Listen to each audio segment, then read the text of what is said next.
Ya, yang sekarang ini kita ni dijadi bahan ketawa oleh jiran kita, Indonesia.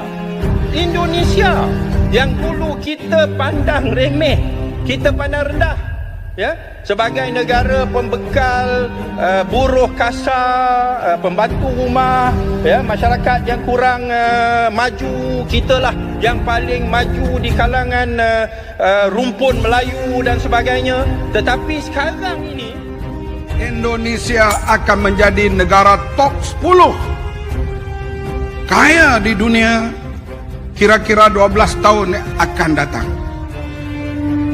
Apa puncanya jadi begini?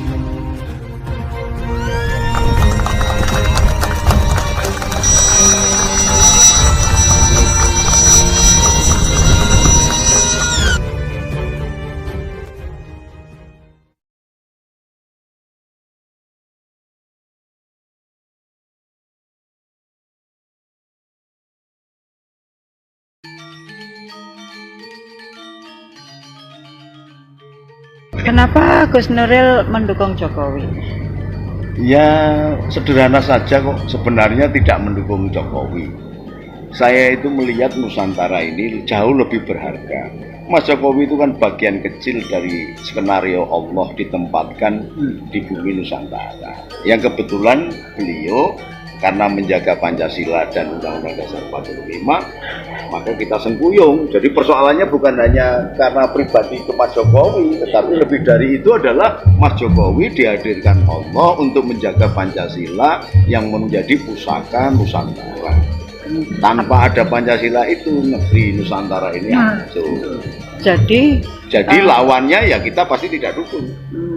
Apakah Gus Nuril itu percaya sekali sejak tahun 2014 Pak Jokowi lah yang diangkat oleh Allah sebagai wakil dari Allah juga untuk menganukan Indonesia. Sebenarnya kan konsep Jawa cedhot toh, Mbak. Ya. Jadi Jongko Joyoboyo kemudian diformulasikan oleh Sunan Kalijogo pada saat lakon carangan wayang namanya Semar Bangun Kayangan. Itu nggak ada yang berhasil menyelamatkan Jamus Kalimosodo. Apa itu Jamus Kalimosodo? Iya, gitu loh.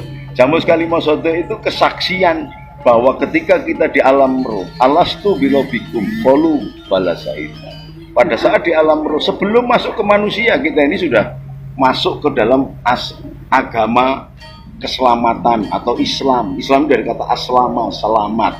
Bukan agama yang sekarang, bukan. Ini agama langit, itu namanya agama tauhid. Di bawahnya kemudian kesaksian bersyukur. Bersyukur kepada Nabi, kemudian lahirlah wa asyhadu anna Musa Rasulullah, Isa Rasulullah, Muhammad Rasulullah. Nah kebetulan karena kita ditempatkan di Nusantara, maka sebagai bentuk rasa syukur kita jaga bumi Nusantara ini. Nah di dalam carangan itu yang menyelamatkan Jamus Kalimosodo itu namanya Petruk.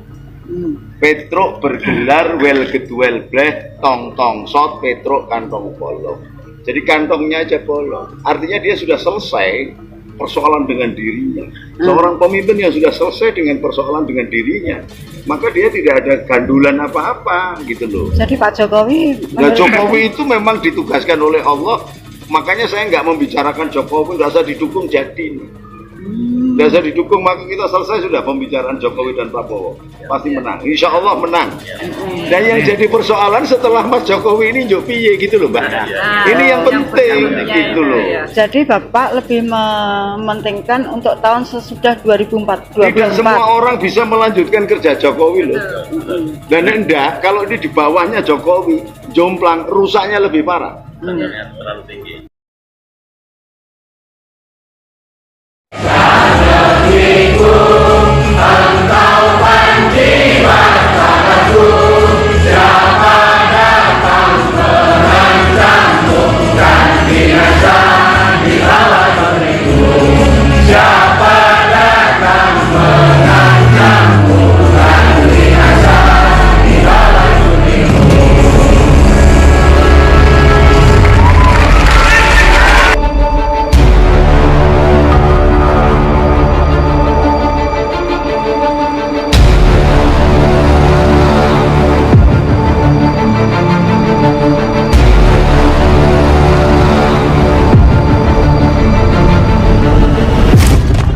Di seluruh Indonesia, berapa kilometer jalan tol yang telah kita punyai?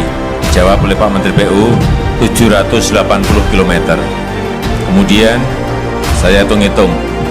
Saya ingat saat itu, saya diskusi dengan Pak Menteri PU, Pak Basuki, dalam 5 tahun ini kita akan dapat berapa? Masa kita berpuluh tahun hanya 780? Padahal yang namanya Tiongkok, Cina, itu 1 tahun bisa 4.000 sampai 5.000 km per tahun. Mereka nggak tahu udah berapa ratus ribu kilometer. Dulu, saat jalan tol Jagorawi kita punyai, mereka tahun 77, semua orang datang melihat tol Jagorawi kita. Lihat, niru manajemennya, niru konstruksinya, semuanya niru negara-negara di sekitar kita. Tapi mereka sudah punya beribu-ribu kilometer. Kita masih 780 kilometer. Problemnya ada di pembebasan lahan. Terus saya lihat kenapa ini hanya 780. Saya lihat, kita lihat, berhenti, semuanya yang banyak karena masalah pembebasan lahan. Sekarang kunci itu sudah kita lihat, kuncinya sudah ketemu. Kalau konstruksi ternyata kita dengan negara lain juga nggak kalah, asal tanahnya sudah bebas. Yang namanya konstruksi, mau minta berapa kilo, sama saja, pengerjaan itu sama saja. Yang namanya ngecor, yang ngecor, yang namanya aspal, yang aspal, cepet-cepetan juga bisa.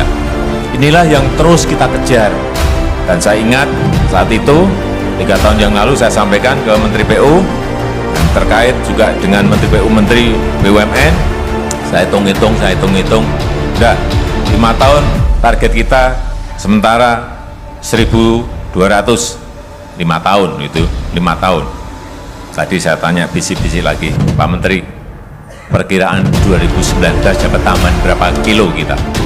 Tadi dihitung, ini, tambah, Pak.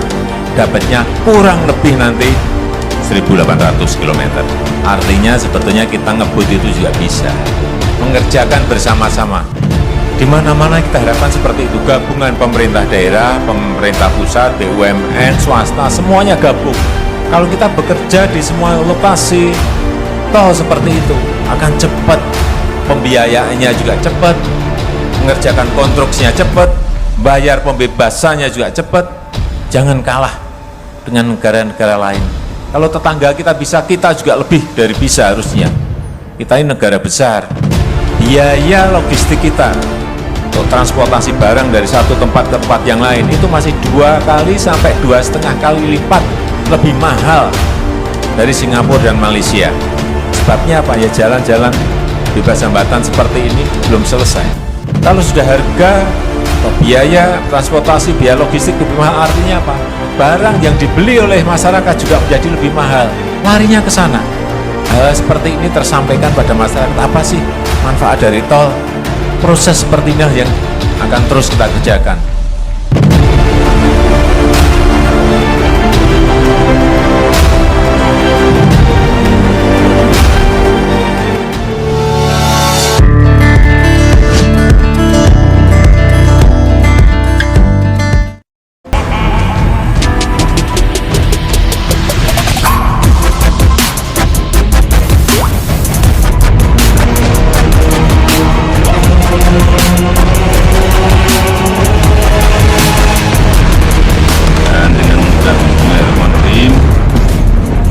Saya resmikan jalan tol Trans Sumatera ruas terbanggi besar Pematang Panggang Kayu Agung.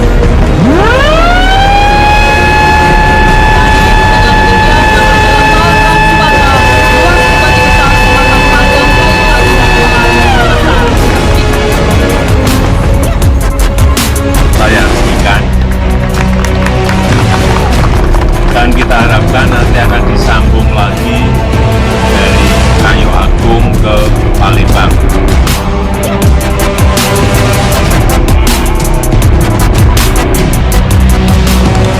Satu hal yang unik dari jalan tol panjang ini adalah bahwa dia memfasilitasi akses ya, seperti kawasan-kawasan industri, kawasan-kawasan baru, kota-kota baru, kawasan pariwisata, baik yang berada di Sumatera Selatan maupun yang berada di Lampung.